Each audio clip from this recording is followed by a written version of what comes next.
If not all three, at least one of them. And if not one of them, well, just let's sit back and listen. I'm sure you'll get an earful today. And if you're in VR, you'll get an eyeful. So, hey, I didn't Lacey, say cut this the was a camera. comedy Oh show. no. I'm just hosting this thing. So I'm actually here just to hear your stories because I don't want to do all the talking this week. So I will tell the story, but not now. I'm just gonna wait for somebody to get right. Well, you don't have to get up. Thanks to Fran, we can all sit down and be like we want to, all equal. But who's got a story about the topic today to start things off? Some brave soul. All right. Well, since you're all Uh, volunteering at once, I'll start it off then. Since you're yeah, gonna you have make to me. set the mood, I guess. Okay. Well, I'll set the mood here. It's the first time. This one has to do with drug, and it has to do with alcohol, which is a common drug we're all familiar with. It was the first time I got really drunk, and it's about I don't know. I must have been about 20 years old, and it was Christmas time, Christmas Eve, and we're driving around with my cousin, just the two of us, with a bottle of it's American blended whiskey called Jack Daniels. Hmm. Some of you may have heard of that. Mm-hmm. And we had starting a fifth of Jack, and by the end of an hour or so driving around, we were very close to the bottom of that Jack Daniels bottle, and we were both feeling no pain at all. So things are going really well. We're pretty buzzed for sure, but things are good when you have a good drunk on. And we go into this bar. We pull up to our favorite bar, and I'm in there, and we were pretty drunk, so we really didn't have the best judgment. Well, we took the bottle with us, so should never do that to a bar. Never walk in with a bottle of booze. But we were kids, stupid, and very drunk. So we're in there having a great old time. The music's good. A bunch of friends are all over there, and we're bopping around. I take a swig of this thing, and it was the swig too much. That was the room. The room just started to go wow, wow, and I said, I got to get out of here quick. So I go out to the truck and I hop in the front seat and I close the door, and that's pretty much the last thing I remember.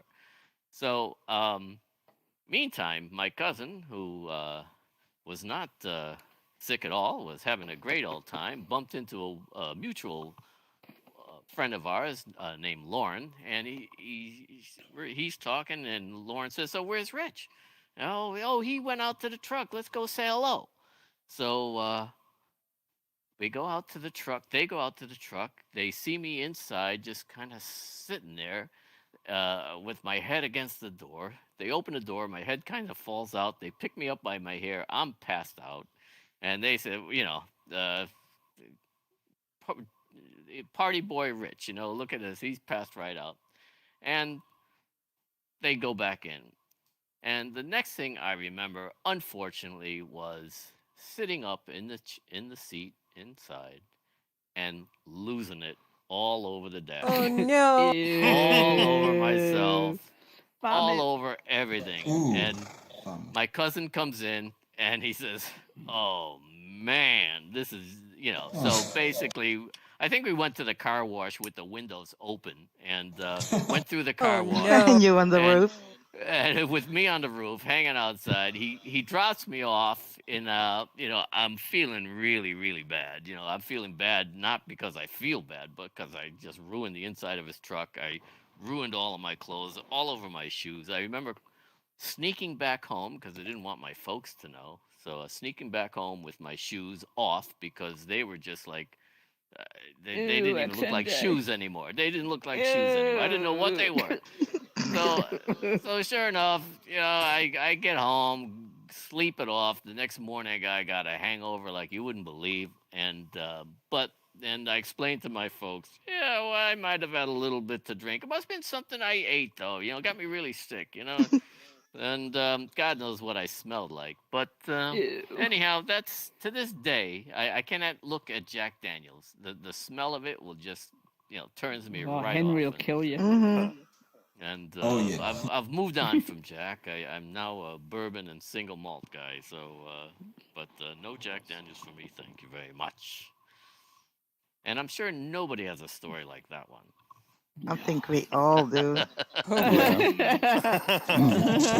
might have brought a few things to mind, actually, right? Yeah. It's brandy for me. I can't do brandy to this day. Brandy, you're a fine drink. What a good... Well, my dad really likes brandy, and that was my first.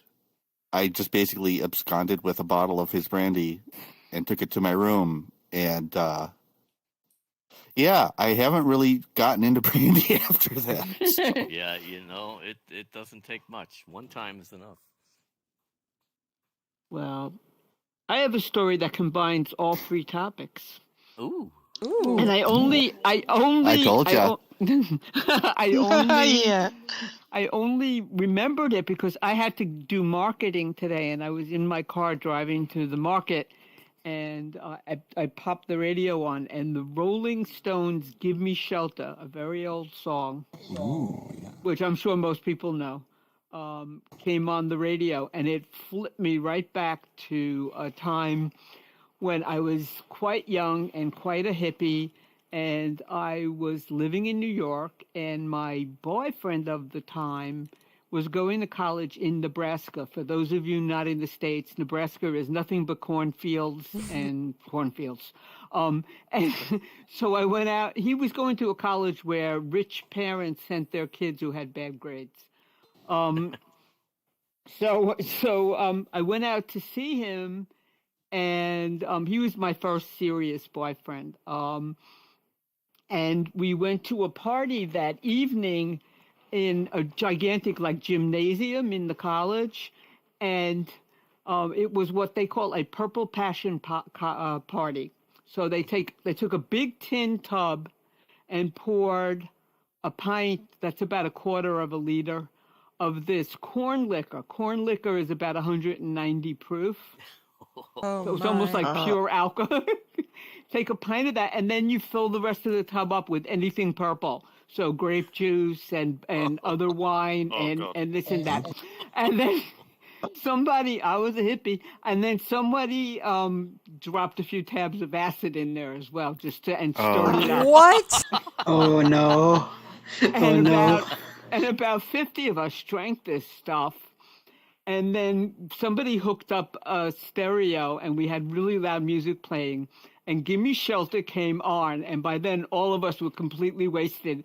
And I remember as if it was yesterday, we were in a circle, almost like we are now, only standing up and raging and screaming, give me a shelter.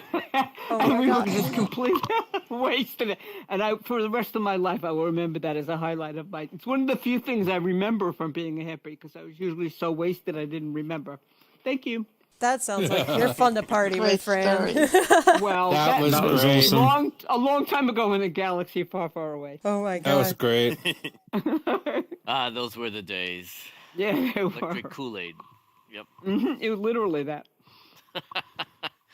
Well, thanks, Fran. That's a great story. Sober 35 years, just in case anyone's interested. Yeah, that was it. That was the last time you did drugs. And I mean, after that, a pot of that, I can imagine why. You just had enough for a lifetime, I guess. Kind of overkill. If any of you don't want to speak out loud, you can put it in the text, and we will read it for you. So you don't have to speak here at Open Mic. You can silent mic it and text. I mean, I guess for me, I just don't really, it doesn't feel like I have anything exciting to tell. I mean, I've experimented a bit. Marijuana. I did cocaine just once. and I knew that I liked it. I loved it. I thought that it was the greatest thing ever. And I knew right then, at least I had the presence of mind to know that I could never do it again because I would be instantly hooked. Other than that, I think, Self-control. well, I have a history of substance abuse in my family. So it was something that was, Protection. yeah. So yeah, moderation has always been a big word in my head. And although I have to confess, when I was younger, I drank like a fish on many occasions. Oh no. Not so much these days. My body just cannot. I'm too old. Can't do it. I think the only other thing I did was ecstasy once, and it was eventually awesome. The problem was that when I first took it, I had a panic attack. And so I spent like the first half hour, 45 minutes just completely freaking out. And at the it was at least it was not like at a rave or a bar. It was at a friend's house, just with a group of friends. Lucky you, yeah. Yeah.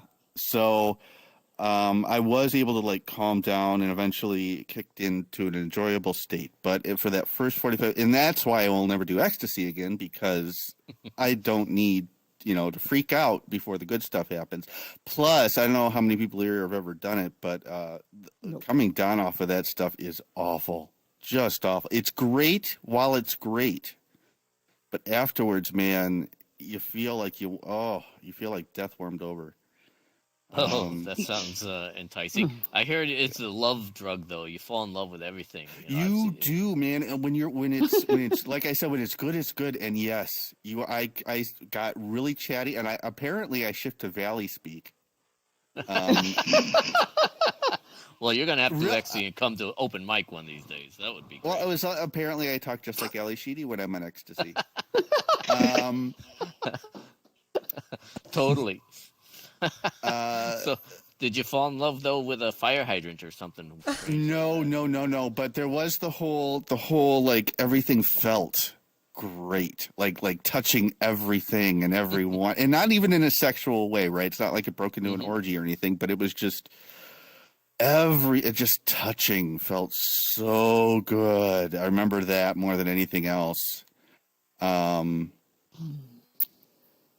yeah, I think that's really the entirety of my drug history right there. Well, thanks for sharing that with us, Michael. That's great. Has anybody here been to an ecstasy rave? Where everybody's on X and doing a rave. I've never been there. I've never done ecstasy.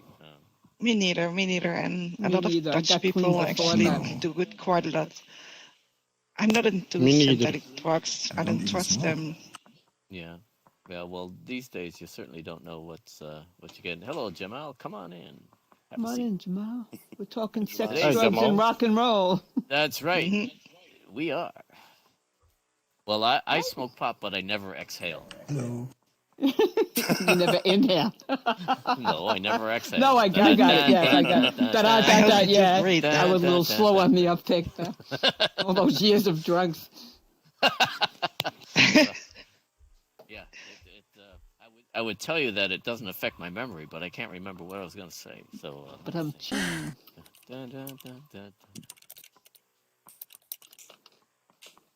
Well, Jamal, welcome, and you have a story for us, Jamal. Since you're the last one here, we don't want to put you on the spot or anything, but we're glad to see you.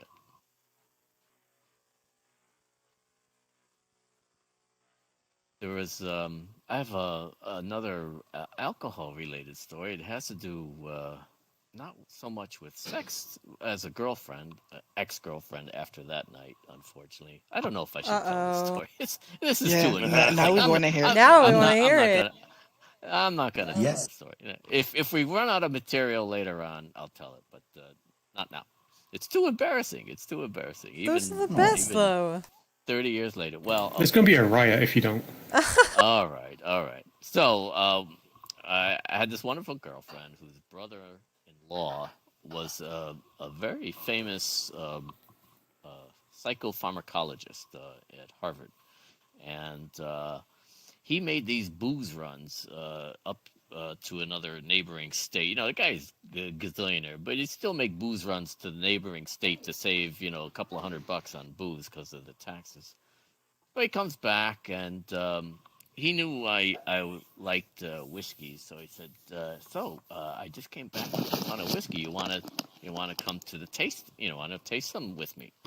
I'm not gonna turn that down. So this is at a party at his place, and it was a party for an au pair who was leaving. The au pair was there for the summer, and they were having a large party, and all our au pair friends were there, and needless to say, there were very attractive au pairs, and there was nothing wrong with that. Hold on, I just had a screen failure here. Oh, sorry, I'm back. So anyhow, we start. My girlfriend is there, her sister, her brother-in-law, and me, and a bunch of young ladies, and a lot of whiskey. And we start drinking whiskey, and it was wonderful, great stuff, really top-notch stuff.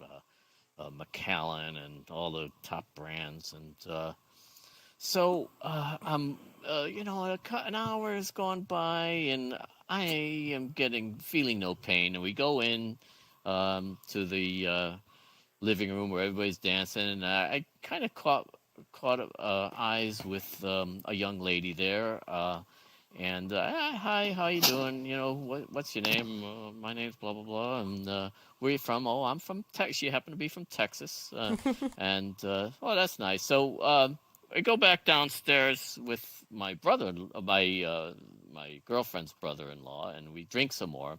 We come back, and I'm in the kitchen, and the woman from Texas comes along. Our eyes meet, and I just put my arms around her and started kissing her, and she started kissing me back, and intensely. And I look over. I just stopped for a second. I looked over, and there's my girlfriend with her sister at the kitchen table. The jaws are dropped to the floor, looking at me, and I, being as buzzed as I was, I said to the woman from Texas, I said, "We better go outside." How tactful of you. God. So we go outside, and we start making out, and the next thing I remember, I look up, my car is running, the lights are on, and my girlfriend's just about to take off. So I run after it, I hop in the car, and I am just I was so drunk that at the time I don't really remember what I was feeling or thinking, but I certainly wasn't feeling or thinking very much. And my poor ex-girlfriend must have been, I don't know, I can't imagine what she was going through. But the next morning, we get to her place. That's where we were staying that night. She throws the pillow down the stairs. She said, "Don't come up here." And the next morning, of course, I felt wonderful, very dehydrated and a hangover. And, I apologized as much as I could, but I must say that was the beginning of the end. And I don't blame her for 1 second. But I'm not proud of that story, but it is drugs and no more sex type of story. So there you go. I'll just say that I guess. Yeah, the one night stand I ever had was I was completely pissed when it happened. Yeah. Because, alcohol does wonders for judgment, doesn't it? Oh, yes. Well, they call them beer goggles for a reason. So I'm going to read Henry's story. He's come up with a nice one here. So this is Henry. I may have 2 or 3 histories to tell today, but I will start with the most complicated drug to stop. Something that I failed to stop just 1 month ago. Something that's capable to cause a very heavy and powerful abstinence, panic attack, and other issues. Sugar. Yes, it's serious. 2 years ago, I quit chocolate for the first time. On the first week, this makes me act very crazy and wild. In my house, my wife, "Henry, what do you want?" bitch? Oh, this is Henry. Her wife says, Henry, what do you want, bitch? The dinner is ready. Okay, damn it, leave me alone. Oh, God. Well, 6 months without sugar was my maximum. Last week I made a new attempt. I started to suffer with abstinence, and I requested to my wife to stop the car in front of Tesco, a supermarket, and I bought a Cadbury bar. In less than a minute, I could feel my neck starting to relax and a weird sensation coming back to reality. Yes, sugar is much more complicated than cocaine. Well, I agree. thanks, Henry. That's a great perspective. I'm glad you threw that Thanks. That was a great story, and I can relate. Whoa. What was Doesn't your identify. withdrawal, Ryan? Absolutely. Pardon? Did you withdraw from sugar, or was it a different? Well, type of it's because of the pandemic. I have actually not set foot in a grocery store for over almost a whole year now. I do all my grocery shopping online through the Walmart website, and then I just drive to the store, they load up my car, and I drive away. And that's part of my social distancing to stay healthy. As a result, I do not buy junk food when I'm shopping online, so I went almost a whole year without chocolate. I finally broke down and bought some chocolate, and boy, was it ever good. Oh my gosh, yes. What kind of chocolate did you buy? They have these large bars that they sell. It was Lindt. It was Swiss chocolate, the best. Milk chocolate. Should have called this chocolate and rock and roll. I know. Well, it's a drug. I guess. And so, it wasn't just chocolate I gave up. I had no ice cream, no popcorn, no potato chips, no junk food. Well, I actually did lose some weight over the first 6 months of the pandemic. So, yeah. That's fantastic. Well, I hope you can keep up your healthy ways. Thank you. So, Terje has a story. Fran, would you care to read that? I certainly would. A story from one of my business trips, and this is from Terje. I was going to an ISO meet in Crimea, and to get there, I had to stay overnight and take the early morning flight, domestic one, to Crimea. When I got on board the first flight in the morning at 6 a.m., the flight attendant came with refreshments, water, and orange juice in large glasses. I mean, really large ones, like a half a liter. I grabbed a glass of water and poured it down because I was very thirsty.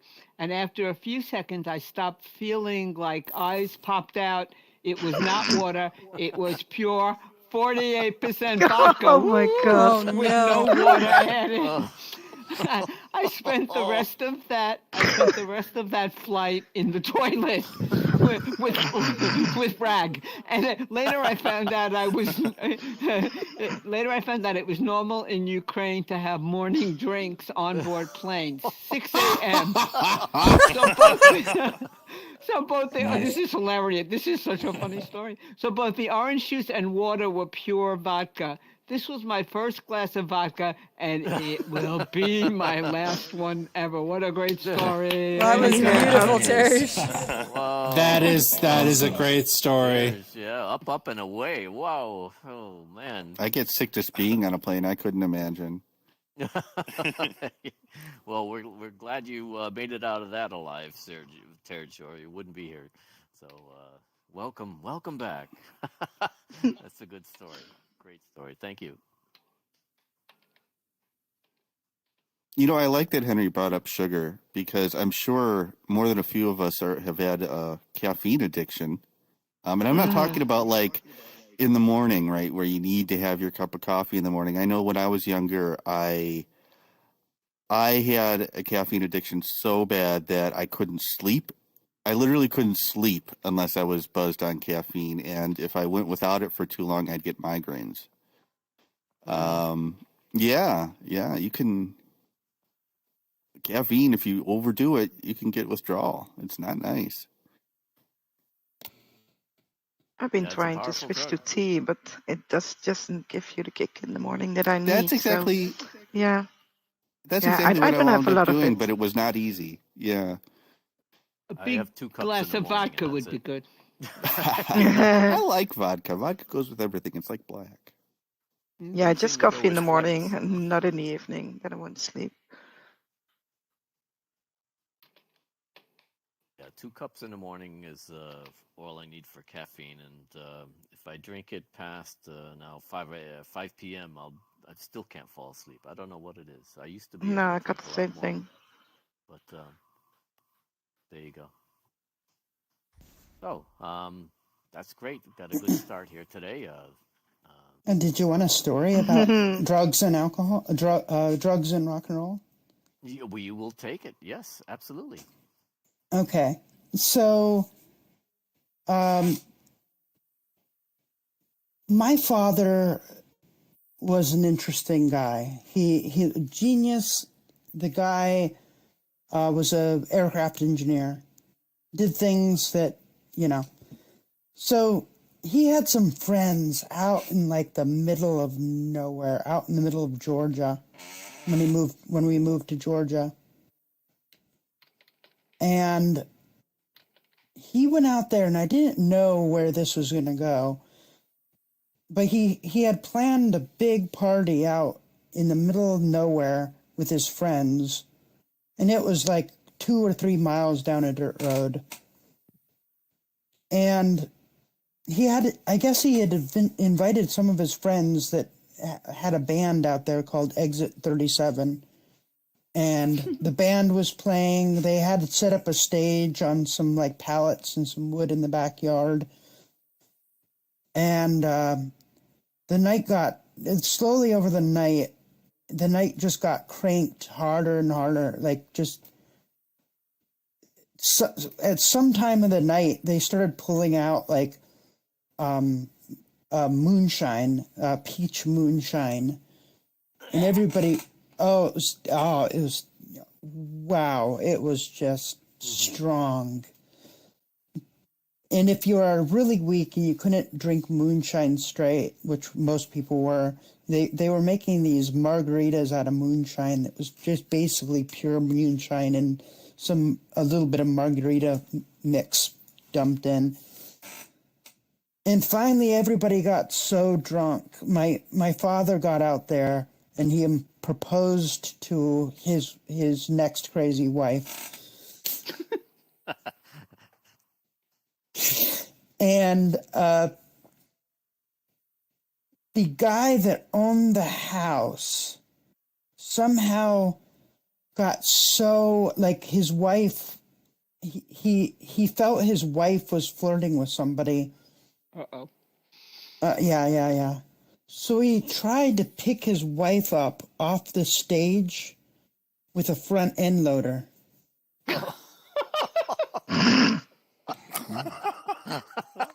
Drugs. You gotta love drugs. So I mean, the plan was sound. so that's what broke the night up. The I'm sorry.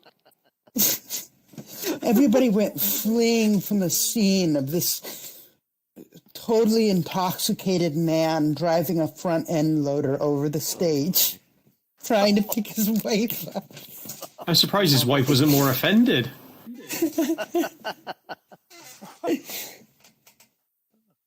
She was happy. She was chuffed that he was jealous. And what happened? Well, the next day, most of us didn't go anywhere, really. A couple of us stayed there.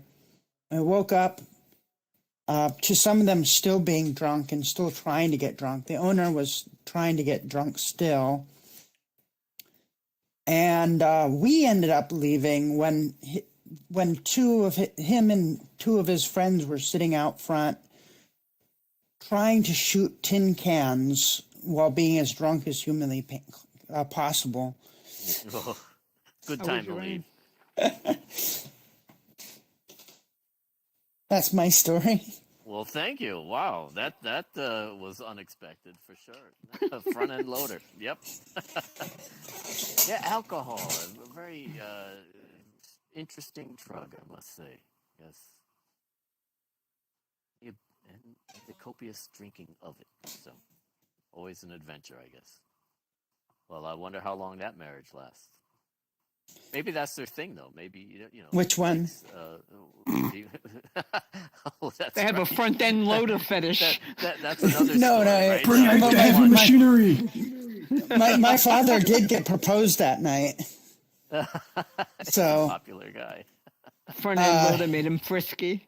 well, Yeah, where that, what they're doing, they don't need batteries, they need generators. yeah.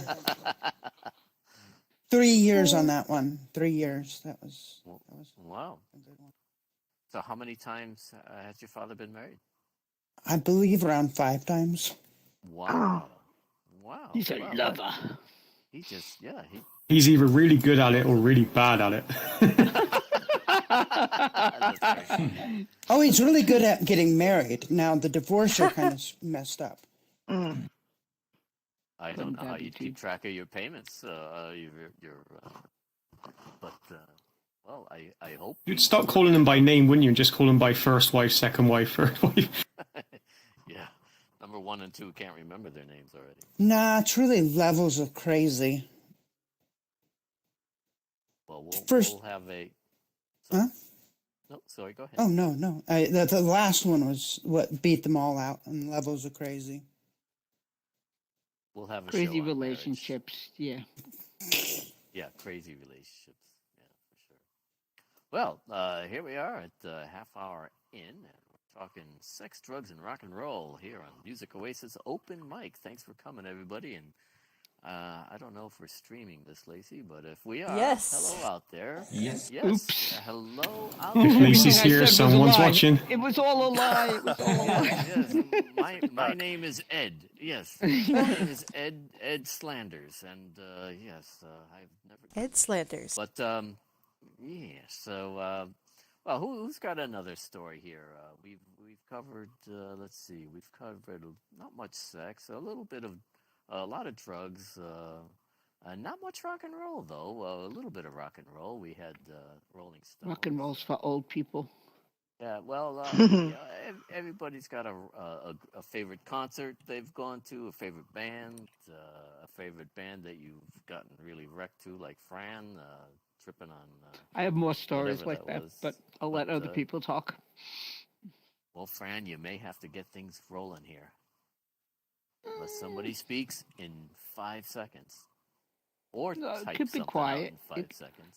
You got to let people sit and get uncomfortable with the quiet until somebody who never Yes, talks opens their mouth. Yes, we'll be quiet now. Oh. What crazy? What level of crazy do you want the Well, Sub-level. The crazier, the better, I say. It's going to kick Don't it break up a any notch. terms and conditions. Notice Sin hasn't shared any stories. Hey, I'm just here to see what I've missed. I went the other way from some of you guys. I had a very dark history, so I stay away from drugs, alcohol, and all that. I never did. Well, that's great. I mean, nothing. You didn't miss a thing. Let me tell you, you didn't miss a thing. Yeah. Sounds like I missed a lot of headaches. Yeah, headaches Yes. and heartbreaks and Puking. embarrassment. That's right. A lot of sickness. But besides that, it was a wild time. No. I have a really high tolerance, so that's in ways nice, but it's also really bad because I can like go on and on and just wake up feeling quite cheery. So that's kind of dangerous. So I always have to you watch don't out. need drugs. No, You're fine as you I are. was on a natural high. No, I did drugs though. I did drugs. Yeah. I live in Holland. I guess there's a story coming up. I live in Holland in the Netherlands, and we always had weed. It was never forbidden, and we can buy it like everywhere. Holland's actually famous about it. A lot of tourists go to Amsterdam indeed and visit the coffee shops. Yeah, so it's kind of normal for us. All of us kind of have some friends that smoke weed, and I used to smoke a lot of weed for a really long time. And actually, like 2 months ago or something, I quit because I just got tired of it. I didn't smoke a lot anymore, I would smoke a bit in the evening. I wouldn't smoke during the day. But then this one day came when I was like, I don't want to roll a joint. And that evening I didn't. And since then I haven't smoked anymore. And I actually don't even miss it. I do a lot of other stuff and my days are busy. But yeah, I have a history. Yeah. Thank you. Well, thank you, Bluebell, for sharing that. That's I wonder if you guys could answer me a question, actually. I mean, why did you start the first time?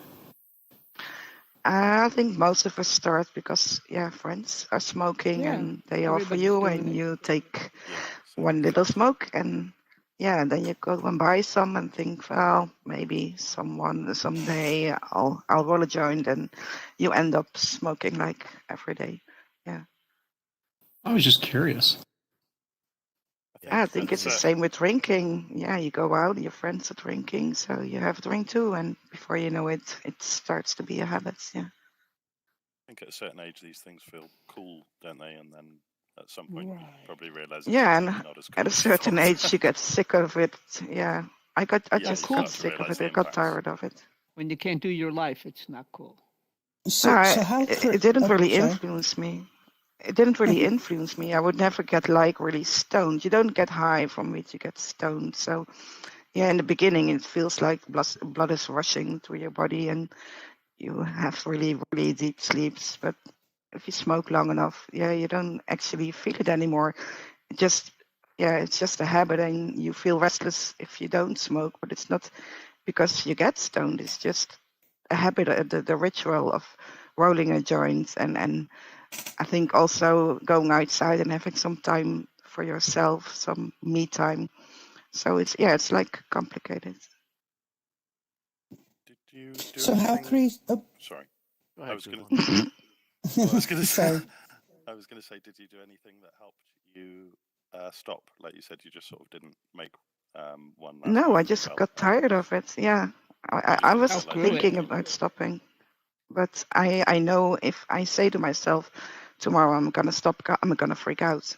I had the same with smoking regular cigarettes.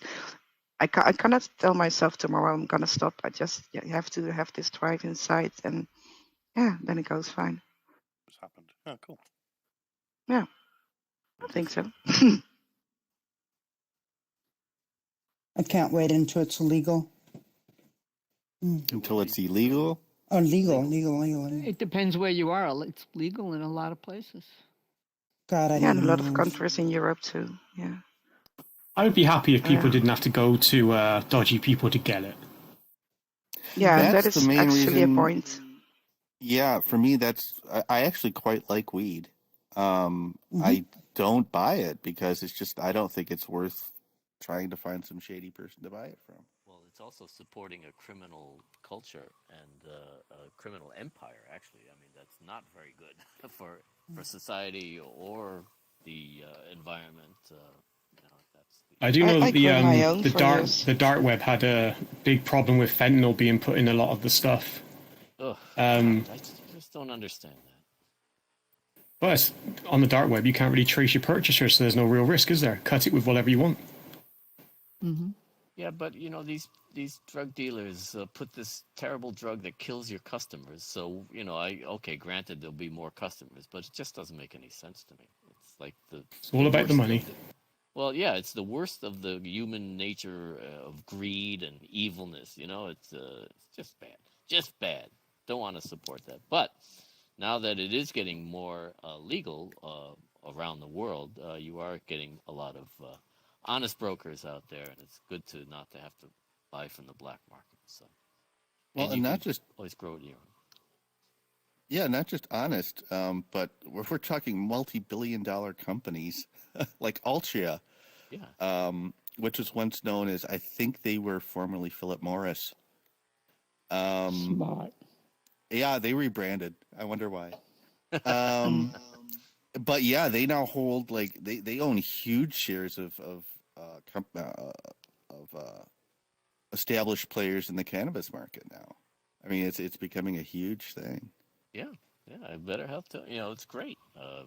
Yeah, it's a great crop. It's good for a lot of different things. You make hemp and all kinds of things. So Hemp is the one thing that's legal in my state, and anything hemp derived. Yes, as long as it doesn't have the psychoactive portion in it, it's usually Right. pretty good. But definitely, there's a lot more interest in hemp as an alternative pulp to wood and a lot of different things. So it's a lot easier to grow. Less intense for the ingredients and less labor intensive. So It is a wonderful plant indeed. You can make rope indeed and paper and a lot of stuff. And well, if used wisely, it can help people with cancer a lot if they have problems eating because they're having treatment that makes them sick. So it has its good points too. And well, just don't smoke it too loud, not too No, much. I agree. For me, I actually do vape it. Yeah, that's And for me, fun. it's an evening cocktail. For me, it's not something I'm not going to go out and just I don't suck on a cannabis or a hemp vape all day. For me, it's like I'm done for when I shut down for the day and I'm done and I go back to bed to binge on Netflix or something. That's when I take a puff or two, and that's it. That's all I need.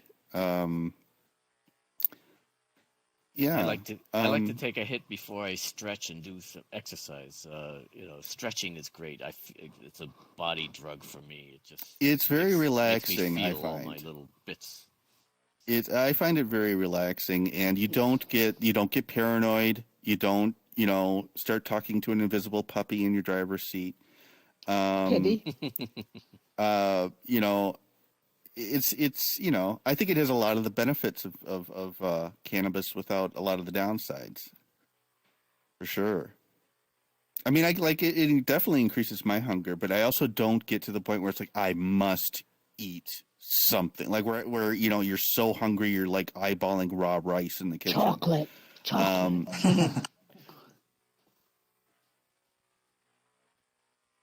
But yeah. So, on the subject of the week, sex, drugs, and rock and roll, we can. I was just thinking, what sex stories do I have? And I have innocent sex story, like your first kiss, could be qualify as that. And I just remember my first kiss is playing spin the bottle in about elementary school, grade 5, and it was Sandy Perugini. Just met her that night. She was pretty as all get out, and I kissed her, and she kissed me back, and before you know it, we were under a blanket kissing and hugging. It was a fantastic thing for 5th grade. And the next day, I've got her phone number, and I call her up. And the next day, I called her up, and she said, "Are you in 5th grade?" And I said, "Yeah." Click. She hung up. Oh no. She was in 6th Loser. grade. She was in 6th Loser. grade, and so it was like, oh man, that I can't believe I lost that. It was so nice, I was all bummed out probably for a month, and life goes Primary on. school. Life goes on, and yep, that was primary school. I get to high school, get to I'm a freshman College. I'm a freshman in high school, and go to a party, and I look over, and there she is, this Sandy Perugini. Wow. So I say, "Sandy, it's been so nice to see you," and she's so enthusiastic. "Oh, hi, how are you?" We were talking for an hour, and I don't think I brought up that night. I was wise enough not to bring up the negative. So I was psyched. And sure enough, I say, "Hey, I'll see you tomorrow." So the next day at school, she comes up to me and says, "Are you a freshman?" Oh my god. I said, yeah, bye. I mean, it was like unbelievable.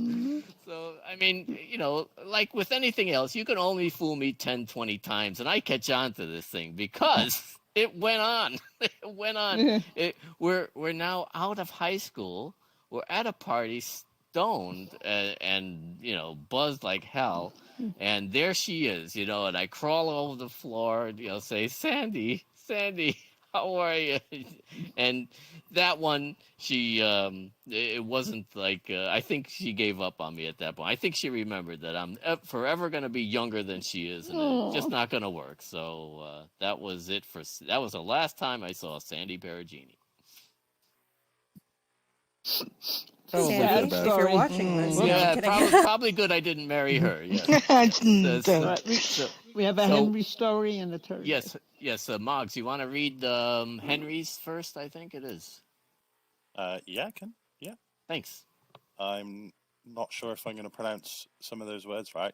Right, I'm going to make a point this time of being like, this is Henry's story as well. This is not my words. This is not going to be my crazy story. So Henry says, well, in the past, I'm used to use drugs like ephedrine, amphetamine, and a drug used to treat horses with breath issues, something called clenbuterol. None of those for recreation, but it was all about keeping my body in very good shape.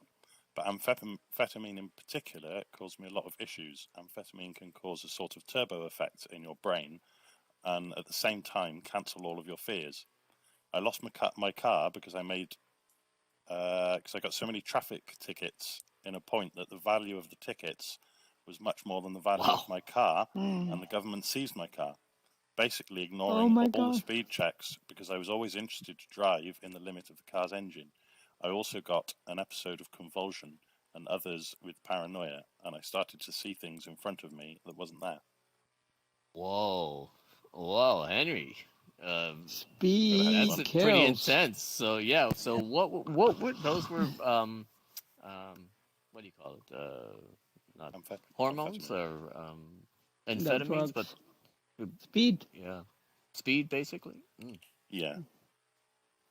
Steroids is what I'm thinking of. So were any of those steroids?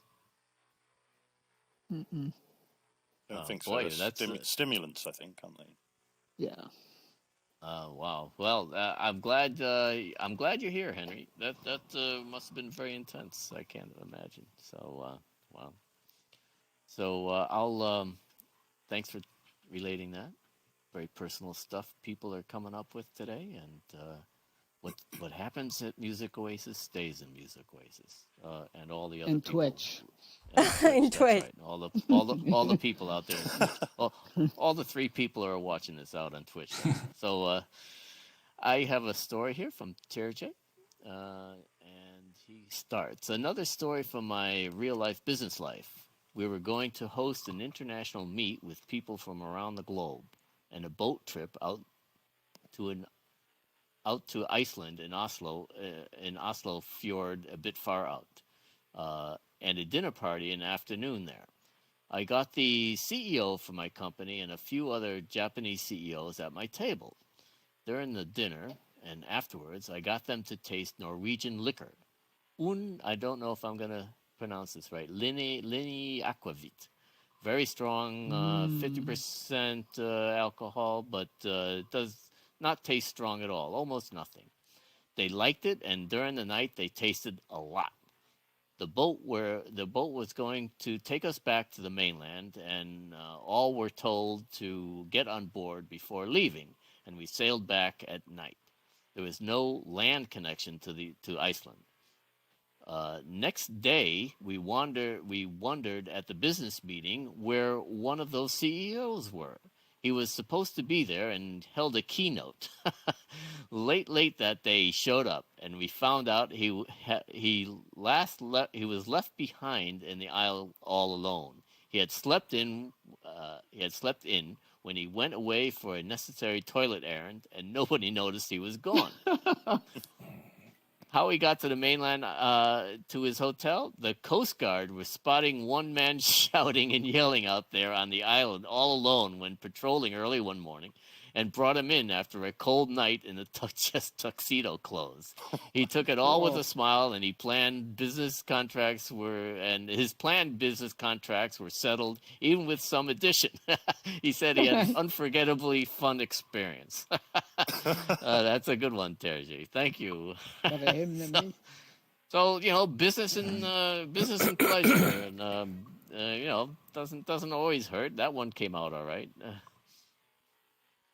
Thanks for telling us that one.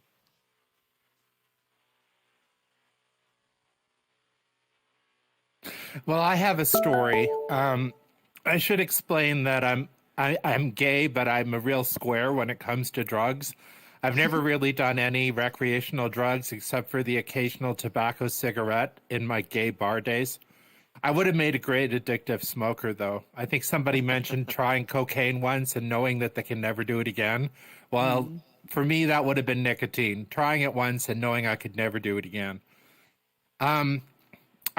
During my university days, I was a resident of a multi-denominational religious house with representatives from different churches and spiritual groups. And one day we had a Passover Seder. And this was my introduction to Manischewitz wine, which I'm sure some of you have tried. It tastes like grape Kool-Aid. It goes down like grape Kool-Aid, and it hits you like a grape sledgehammer. And I had way too much Manischewitz wine at this Passover Seder. And the next morning, something along the lines of this happened. I was telling my story about what happened the night before, and I said, and somebody ran into this girl's room and yelled, tossed salad, and threw her bed sheets and blankets and pillows all over the place, and ... You know what? I think that person was me. So that was my story on how I got totally tanked on Manischewitz. And, yeah. Well, let that be a lesson to you. It was indeed. I've never touched his stuff since. Manischewitz. Yeah, well, there are some things that you learn quick, hopefully, and never go back. So what level of crazy do you cap at? Pull out the stops. Pull out the stops.